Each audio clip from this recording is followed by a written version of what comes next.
SSC 26 ব্যাচের কমার্সের স্টুডেন্টদের ব্যবসা উদ্যোগ সাবজেক্টের ফাইনাল সাজেশন 4টা অধ্যায় পড়লে সৃজনশীলে ফুল মার্কস। আমরা প্রথমে তোমাদেরকে একটু মান বন্টনটা নিয়ে একটু ধারণা দিতে চাই যে তোমাদের যে সৃজনশীল থাকবে ভাইয়া 10 মার্ক করে, কত মার্ক?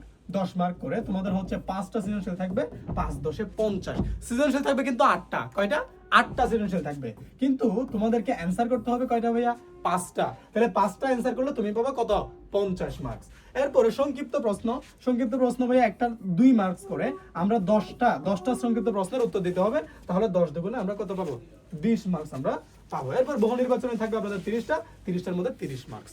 আচ্ছা, আমরা এখন দেখবো যে তোমাদের সৃজনশীলে তোমাদের যে সিলেবাস, শর্ট সিলেবাসে তোমাদের কোন কোন অধ্যায়গুলো আছে। তাহলে তোমরা দেখবা তোমাদের আছে অধ্যায় 1 ব্যবসা পরিচিতি, তোমাদের আছে অধ্যায় 2 ব্যবসা উদ্যোগ, এরপরে তোমাদের আছে অধ্যায় 4 মালিকানা ভিত্তিতে ব্যবসা, অধ্যায় 6 ব্যবসা পরিকল্পনা, এরপর আছে ব্যবসা প্রতিষ্ঠানের ব্যবস্থাপনা, এরপর আছে বিপণন, এরপর আছে তোমাদের ব্যবসায় নৈতিকতা এবং সামাজিক দায়বদ্ধতা। এখন আমি তোমাদেরকে দেখাবো যে ভাইয়া তোমাদের যে 8টা সৃজনশীল আসবে, সেই 8টা সৃজনশীল আসলে কোন কোন অধ্যায় থেকে আসবে। দেখো ভাইয়া তোমাদের হচ্ছে এখান থেকে আসবে একটা কোশ্চেন। কোন জায়গা থেকে? একটা। আগে তুমি দেখো কয়টা কোশ্চেন সেটা আমি তোমাদেরকে বলবো।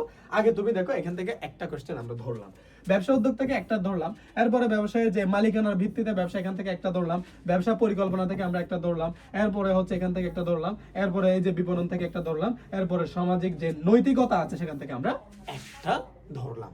তাহলে আমরা দেখতেছি যে এখানে 2 4 6 7টা প্রশ্ন আমরা ইতিমধ্যে পেলাম, তাই না? এটা আমরা একটা নরমাল কনসেপ্ট তোমাদেরকে দেখাচ্ছি ভাইয়া।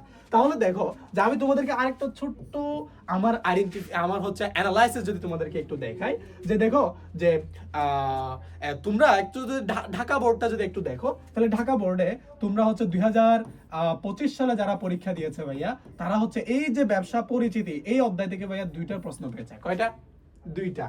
24 সালে যারা পরীক্ষা দিয়েছে তারাও এখান থেকে 2টা প্রশ্ন পেয়েছে, 23 সালে যারা পরীক্ষা দিয়েছে তারাও এখান থেকে 2টা প্রশ্ন পেয়েছে, 22 সালে যারা পরীক্ষা দিয়েছে তারাও এখান থেকে 2টা প্রশ্ন পেয়েছে। তাহলে আমরা দেখতে পাচ্ছি এই অধ্যায়টা পড়লেই মোটামুটি 2টা প্রশ্ন পাওয়া যায়। কয়টা প্রশ্ন পাওয়া যায়? 2টা প্রশ্ন পাওয়া যায়। ভাইয়া তোমরা বলবা তাহলে কি এটা শুধু ঢাকা বোর্ডে 2টা প্রশ্ন আসে?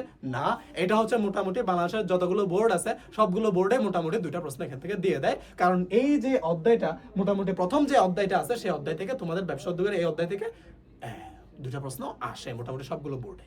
তো সুতরাং যে তোমরা কি করবা, তোমরা এই অধ্যায়টা পড়ে নিবা। তাহলে কি ভাইয়া, তাহলে আমরা দেখতে পাচ্ছি এখান থেকে 2টা প্রশ্ন পাওয়া যায়, তাই না? ওকে, তাহলে আরেকটা বিষয় আমি তোমাদেরকে যদি বলি, এখান থেকে আসলে আমরা যদি প্রত্যেকটা থেকে একটা একটা নাও ধরি, তাহলে দেখবে এই যে মালিকানার ভিত্তিতে ব্যবসা, এখানে কি আছে? এক মালিকানা ব্যবসা, অংশীদারি ব্যবসা, যত মূলধনী কোম্পানি, সমবায় সমিতি, তাই না? এই বিষয়গুলো আছে। এখান থেকেও আমি দেখেছি যে অনেকগুলো বোর্ডে মোটামুটি 2টা প্রশ্ন এখান থেকে চলে এসেছে ভাইয়া। কয়টা প্রশ্ন? 2টা প্রশ্ন অনেকগুলো বোর্ডে চলে এসেছে। তোমার যদি ভাগ্য ভালো থাকে তাহলে মোটামুটি এই 2টা অধ্যায় থেকে 4টা প্রশ্ন তুমি কমন পাওয়া। তাহলে আরেকটা অধ্যায় থাকে, তাহলে আরেকটা অধ্যায় তুমি কি করবা? আরেকটা অধ্যায় কোনো একটা অধ্যায় পড়লে তুমি দেখবা তোমার মোটামুটি 3টা পড়লে মোটামুটি 5টা হয়ে যাচ্ছে। তুমি এটা পড়ো ভাইয়া, এটা পড়ো। আমি তোমাদেরকে বলবো যে এমন কোনো বোর্ড নাই, এমন কোনো ইয়ার নাই যে বোর্ড এবং যে ইয়ারে এইখান থেকে প্রশ্ন আসে নাই। তাহলে আমরা দেখতে পাচ্ছি মোটামুটি আমরা যদি এই অধ্যায়টা পড়ি এবং এই যে এই অধ্যায়টা পড়ি এবং এই অধ্যায়টা যদি 3টা অধ্যায় যদি আমরা পড়ি, তাহলে দেখা যাচ্ছে মোটামুটি 3 অধ্যায় থেকে আমি 5টা প্রশ্ন পেয়ে যাচ্ছি। 3টা অধ্যায় পড়লেই আমরা শুধু মাথায় মাইন্ডসেট করে রাখবা যে শুধুই 3 অধ্যায় পড়ে গেলে এমনটা না।